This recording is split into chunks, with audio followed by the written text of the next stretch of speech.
بسم الله الرحمن الرحيم ولقد آتينا لقمان الحكمة أن اشكر لله ومن يشكر فإنما يشكر لنفسه ومن كفر فإن الله غني حميد সুবহানাল্লাহ। বলুন, লোকমান কি ছিলেন? একজন নেককার বান্দা ছিলেন। বলুন, কি ছিলেন? একজন নেককার বান্দা। তাফসীর ইবনে কাসির এই পৃথিবীতে যতটুকু প্রসিদ্ধ তাফসীর আছে হাদিস দ্বারা সাবিত, এটার মধ্যে অন্যতম একটি তাফসীরের কিতাব, এই তাফসীরটির নাম হচ্ছে তাফসীর ইবনে কাসির। সেখানের মধ্যে অনেক আলোচনা এসেছে। দীর্ঘ ৩ পৃষ্ঠা যাবত আল্লাহর এই পবিত্র ব্যক্তিকে নিয়ে আজ থেকে শত শত বছর আগের মুহাদ্দিস মুফাসসির যিনি ছিলেন, শুধু মুহাদ্দিস মুফাসসির নয়, তিনি ছিলেন একজন ফেমাস কি বলে হিস্টোরিক্যাল পারসন, অর্থাৎ ঐতিহাসিকবিদ, যার রিওয়ায়াতগুলো অত্যন্ত সহিহ সনদ দ্বারা বর্ণিত, যিনি পৃথিবীর আদি থেকে অন্ত পর্যন্ত একটি কিতাব লিখেছেন, যে কিতাবটির নাম হচ্ছে আল বিদায়া ওয়ান নিহায়া। বলুন, কিতাবটির নাম কি? আল বিদায়া ওয়ান নিহায়া।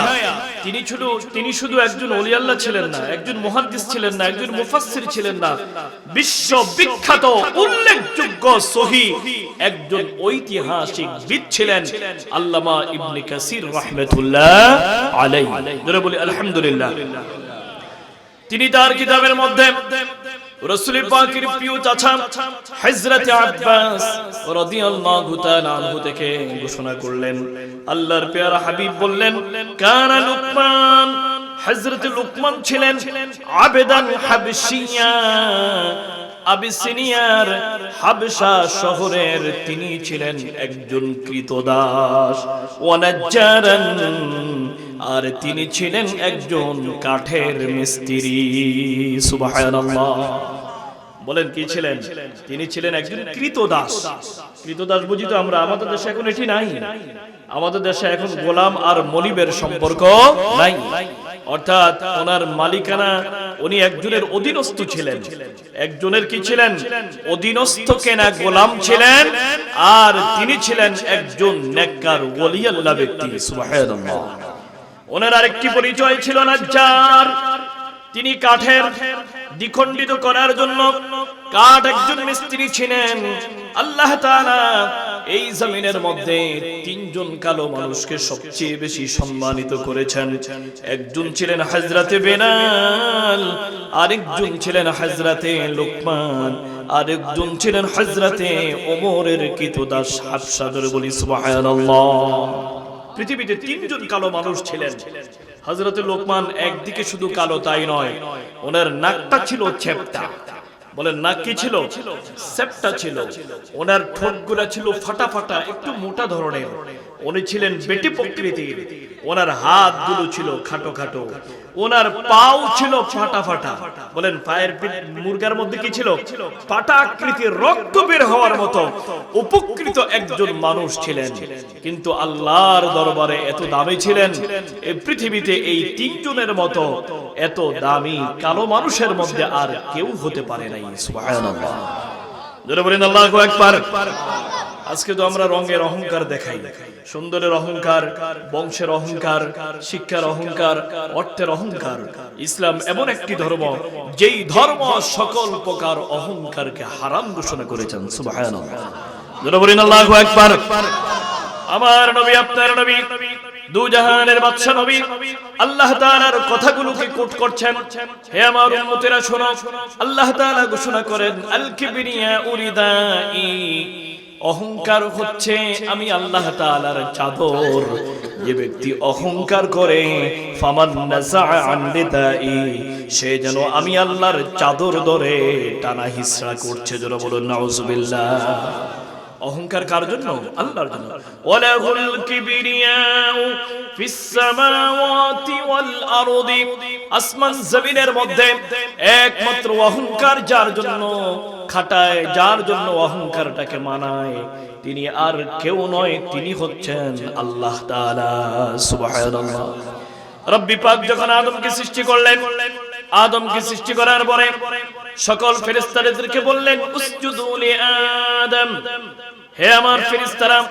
কতজন ফেরেশতা, শুধু তাই নয়, আল্লাহর বানানো সৃষ্টি করনেওয়ালা যত ফেরেশতা ছিল সবার প্রতি নির্দেশ ছিল আমার আদমকে তোমরা সিজদা করো। আবা ওয়াস্তাকবারা ওয়া কানা মিনাল কাফিরিন। সব ফেরেশতা সিজদা করেছে, একজন সিজদা করে নাই। বলুন তিনি কে? ইবলিস। বলুন তিনি কে? আবার সে অস্বীকার করছে। ওয়াস্তাকবারা, সাথে সাথে অহংকারও করেছে। যারা বলে নাউজুবিল্লাহ। 8 নম্বর পারার 11 নম্বর পৃষ্ঠা আল্লাহ তাআলা বললেন এর কারণে, ওই অহংকারের কারণে আমার আল্লাহ তাআলা তাকে জাহান্নামের মধ্যে নিক্ষেপ করবেন। যারা বলেন নাউজুবিল্লাহ। ইন্নাল কিবরা ইয়াকুলুল আমালাস সালিহাত কামা ইয়াকুলুন নারাল হাতাব। সহিহ মুসলিমের মধ্যে আল্লাহর প্রিয় হাবিব ঘোষণা করলেন, কাঠ যেমন আগুনের মধ্যে দিনে আগুন কাঠটাকে ধ্বংস করে দেয়, আগুনের কাছে যত দামি কাঠ হোক, কাঠের কোনো মূল্য আগুনের কাছে নাই। আসেনি? সবচেয়ে দামি কাঠ চন্দন কাঠ। বলে না সবচেয়ে দামি কাঠ কোনটা? চন্দন কাঠ। আর আগুনকে যদি বলে আগুন রে, এই কাঠটা অত্যন্ত দামি, তুমি এটাকে জ্বালাইতে পারো না। তুমি তো কদমের কাঠ জ্বালাবে, তুমি তো মান্দারের কাঠ জ্বালাবে, তুমি তো বাঁশ জ্বালাবে, তুমি তো অত্যন্ত কম দামি যেই যে গাছগুলো সেগুলোকে জ্বালাবে। চন্দন অত্যন্ত দামি কাঠ, এটাকে তুমি জ্বালাইতে পারো না। আগুন বলবে আমার কাছে চন্দনের পরিচয় নাই, আমার কাছে সেগুনের পরিচয় নাই, আমার কাছে সব সমান। বলেন আমার কাছে কি সব সমান?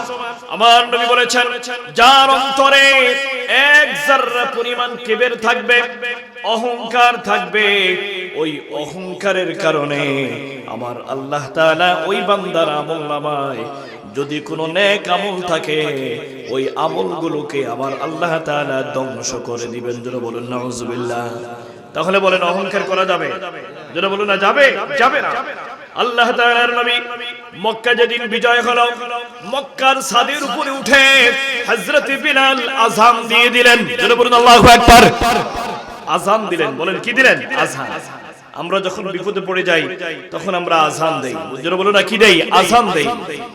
এলাকার মধ্যে যখন কোনো ঝড় তুফান, বড় ধরনের কোনো অনাবৃষ্টি অতিবৃষ্টি দেখা দেয়, সেখানের মধ্যে আযানের মাধ্যমে, দোয়ার মাধ্যমে, নামাজের মাধ্যমে, তাসবিহ তাহলিলের মাধ্যমে আমরা আল্লাহর কাছে ইস্তিআনা, সাহায্য প্রার্থনা করি কি করি না? আমরা দেখেছি এই করোনার মধ্যে প্রথম দিকে মানুষের হৃদয় অত্যন্ত ভরাক্রান্ত ছিল, অন্তরের মধ্যে অনেক ভয় ছিল কি ছিল না? কিন্তু এমন এক অবস্থা ছিল, কোন বাড়ির মধ্যে কেউ যদি বেড়াতে আসতো দূর থেকে, ওই ঘরের আশেপাশে কেউ পর্যন্ত যেত। লকডাউন, শাটডাউন আমাদের দেশে ছিল কি ছিল না? বাড়ির মধ্যে, ঘরের মধ্যে, এলাকার মধ্যে যদি শুনতেন ঢাকার নারায়ণগঞ্জ থেকে কেউ আসছে, তাহলে তাকে আর এলাকার মধ্যে প্রবেশ করতে দিত না। রাত্রিবেলায় একদিন এমন হলো, চতুর্দিকে শুধু আযান আর আযান। কিন্তু এই করোনা যখন আমাদেরকে চতুর্দিক থেকে গ্রাস করে ফেলেছে, হাজার হাজার লক্ষ লক্ষ মানুষ যখন পৃথিবীর জমিন থেকে বিদায় নিয়ে চলে গেছে, আমাদের সাহস অত্যন্ত বেড়ে গেছে। এখন আর সেই আযান আমাদের সুরে সুরে নাই।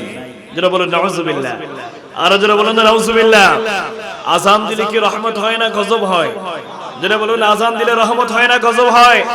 আযান আছে যেখানে, শয়তান সেখানে নাই। আমার নবী বলেছেন, আযান দেওয়ার সাথে সাথে শয়তান পিছনের মধ্যে বায়ু ত্যাগ করতে করতে ওই স্থানটাকে ত্যাগ করে 70 কিলোমিটার দূরে চলে যায়। সুবহানাল্লাহ। জোরে বলেন আল্লাহু আকবার। হযরত বিলাল আযান দিলেন। বিলাল আযান দেওয়ার কারণে মক্কার মানুষেরা যারা তখনও পর্যন্ত ইসলাম গ্রহণ করে নাই, তারা বিলালকে নিয়ে উপহাস করতে লাগলো যে আমাদের বাপ-দাদাদের নসিব ভালো, আজকে মুহাম্মদ কোনো ভালো মানুষ খুঁজে পায় নাই। কালো একটা কাককে, কালো একটা মানুষকে মক্কার ঘরের মুয়াজ্জিন হিসাবে নিযুক্ত করেছে। নাউজুবিল্লাহ। বিলালকে তারা বলেছে কাক হিসাবে, কালো একটা কাক বিলালকে উপাধি দিয়েছেন। যারা বলেন নাউজুবিল্লাহ। দুনিয়ার মানুষের মধ্যে বেলালের সম্মান নাই, কিন্তু জান্নাতের মধ্যে বেলালের সম্মান আছে কি নাই? যারা বলুন আছে কি নাই? মেরাজ রজনীতে আমার নবী আপনার নবী জান্নাতের মধ্যে যখন গেলেন, ফাসামিআতু ফিহা দাফান আলাইকা বাইনা ইয়াদাইয়া ফিল জান্নাহ, জান্নাতের মধ্যে বিলালের খসখস জুতার ধ্বনি আল্লাহর পেয়ারা হাবিব শুনে এসে ফজরের নামাজের সময় বেলালকে বললেন, ও বেলাল রে, কি আমল তুমি করেছো বেলাল? কাল রাত্রিতে আমি যখন আল্লাহর জান্নাতে গেলাম, বেলাল তোমার পায়ের আওয়াজ আমি রাসূল শুনে এসেছি। সুবহানাল্লাহ। কালো মানুষ বলে আজকে তোমরা তাকে তুচ্ছ